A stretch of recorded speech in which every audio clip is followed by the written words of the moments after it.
Hello, welcome back to the channel and the Every Bit Counts challenge. So this video is going to be a little different than my others. I'm not sure how many days I'm going to include in this video because on Friday after filming my relish video during that night, by the way, that video is already out. I published it on Monday. So I felt ill. Gastro hit me pretty hard. I was very feverish, high fever. This is why I have a cold sore. And the Saturday I was in bed literally all day. Like I couldn't even get out of bed. So Saturday, August 12th, I did not preserve anything. And I just want to take 1 second of your time. If you feel ill, give yourself a couple of days of grace or a day of grace or an afternoon of grace, because don't pressurize yourself. Like if you're a full-time homesteader like me, I still need to preserve and to work in my garden September and October. And I'm totally honest with you, years prior, like at least the first year, I was pushing, and at the end of the challenge, 1st of September, I crashed real hard. So don't do what I did. So this is what I did on Sunday, August 13th. I hope I'm right. I harvested blue vervain. I'm not sure if I can keep the flowers or not. So I just need to make sure. And I'm air drying it. So I'm just moving it around a little bit in my little baskets. Trying something new because I want to work on a little DIY project over the winter, but not telling you. And then this is melon sage. Same thing, I harvested I think like 7 sprigs, 10 sprigs. I'm just moving around. So this was my preservation, and this will be for my tea blends.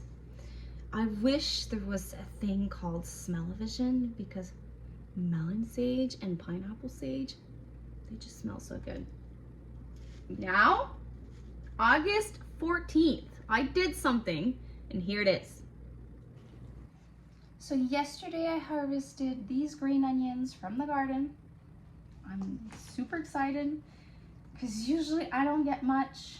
There is a bug that eats them and I am not able to preserve much, but this year I think I will. A little trick before I show you what I'm gonna do with these is I don't pull it out of the ground. I chop it. So I might have a bumper crop of green onions coming later on into the fall. So I'm gonna wash these and then I'll show you what I'm gonna do with them.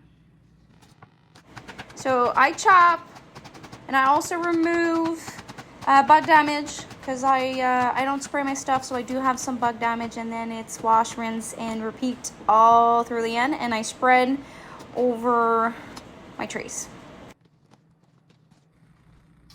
I have my Excalibur dehydrator tray out, spacing it as much as I can.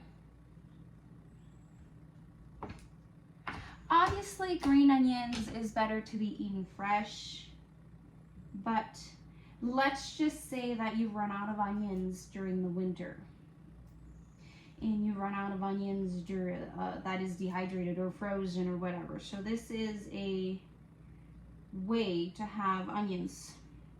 You can use them in soups, to decorate, broth.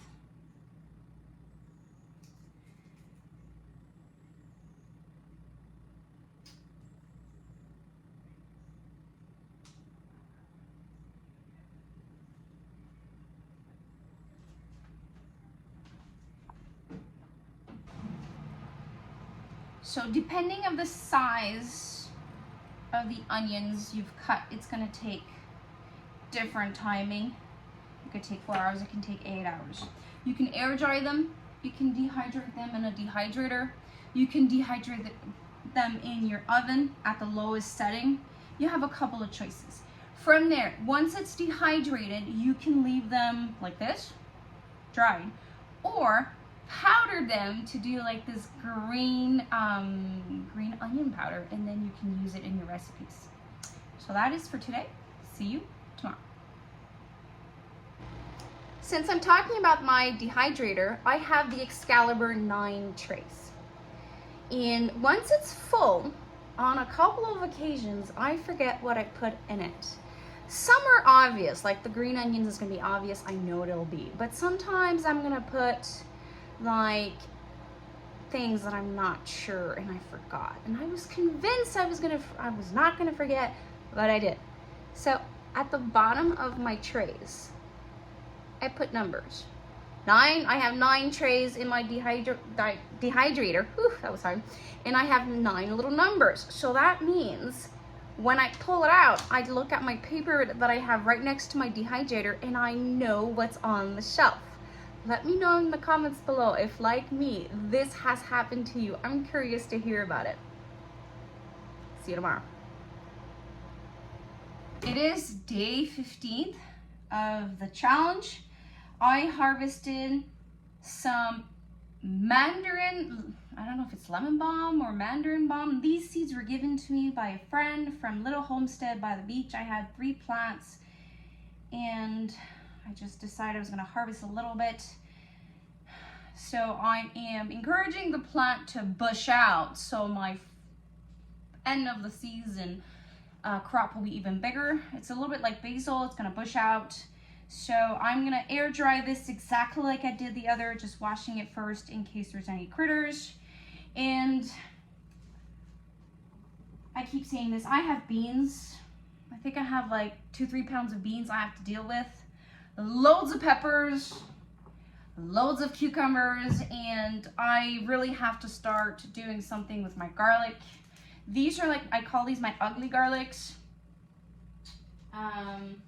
Like when I pull them out of the ground, this is what they look like.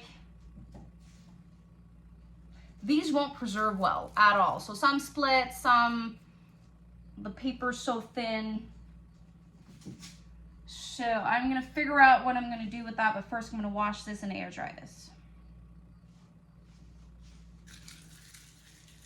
So I'm just removing the soil as best as I can. Removing, dividing, and then I'm gonna try to do this with a little roller I got on Amazon. Last year on smaller amounts I always use this roller and it always went well. So using the roller was not an easy task. It was not working out. I'm not sure why. So I'm trying different methods here, removing the tops, trying the roller again, and then I don't know if you can tell, I'm a bit discouraged at the moment. So I decided I was gonna try another way. So after all that hard work, I have a cup and a half. I'll be trying something a friend sent me last year. So it's garlic and water and lemon juice and water bathing it. On the stove, I have water, 2/3 cup, lemon juice, concentrate, 2/3 cup. I'm gonna bring that to a boil and then add this and then close the heat. And then I'll be canning it. After all that work, I didn't think I was gonna have the courage in me to do anything else. I ended up doing the garlic in a mason jar trick that I found.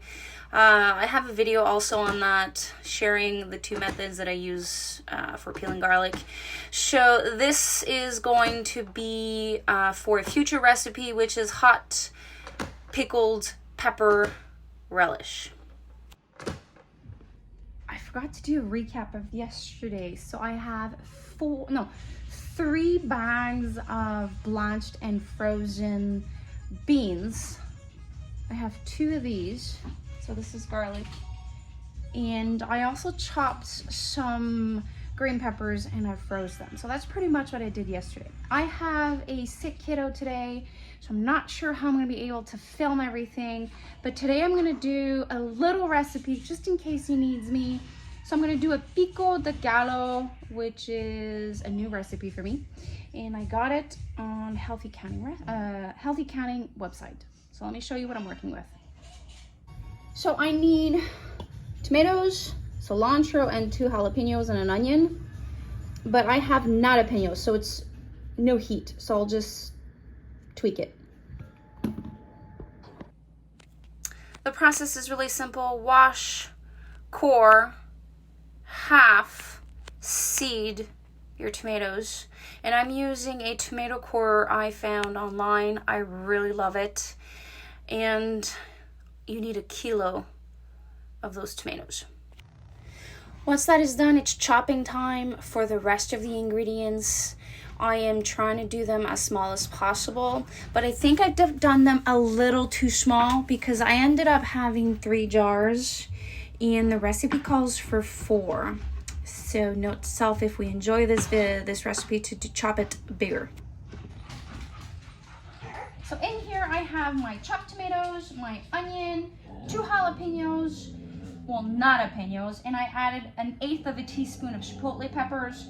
So 2 tablespoons of chopped cilantro and 1/2 cup of lemon juice and a teaspoon of salt. Luna found a cat.